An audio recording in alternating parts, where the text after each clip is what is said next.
Putain c'est grave. Mais à quel point Perplexity intègre DeepSeek à son moteur de recherche par IA, comment l'utiliser? DeepSeek semble se faire une place à vitesse grand V dans l'écosystème de l'IA. Alors que Microsoft et OpenAI enquêtent sur l'hypothèse d'un vol de données par leurs concurrents et que Meta réunit une war room pour analyser son fonctionnement, Perplexity a, de son côté, choisi d'en tirer parti. Ce 27 janvier 2024, dans un post sur X, le moteur de recherche par IA a annoncé l'intégration du modèle R1, auquel les utilisateurs pourront désormais recourir pour leur recherche. Si certains internautes ont immédiatement fait part de leur enthousiasme, d'autres ont exprimé des inquiétudes quant à l'utilisation des données, craignant que celles-ci ne soient transmises aux autorités chinoises. Sur LinkedIn, le CEO de Perplexity, Aravind Srinivas, a toutefois tenu à rassurer les plus anxieux en rappelant que le moteur de recherche se contentait d'utiliser le modèle open source et qu'aucune information ne serait transmise à la Chine. DeepSeek est intégré à l'option Pro Search de Perplexity.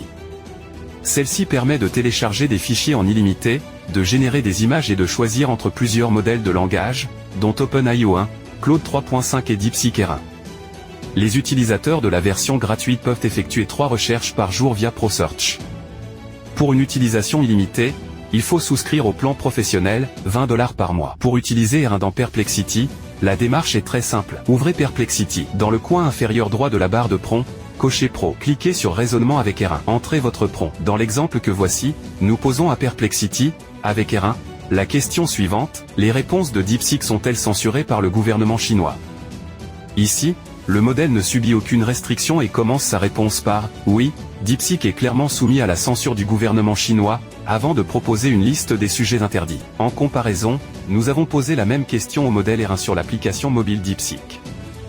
Nous nous attendions à une esquive de la part du chatbot, qui a pour habitude de répondre ceci aux questions sensibles: « Je suis désolé, je ne peux pas répondre à cette question. » Si vous avez d'autres questions ou besoin d'informations sur un autre sujet, n'hésitez pas à me le faire savoir.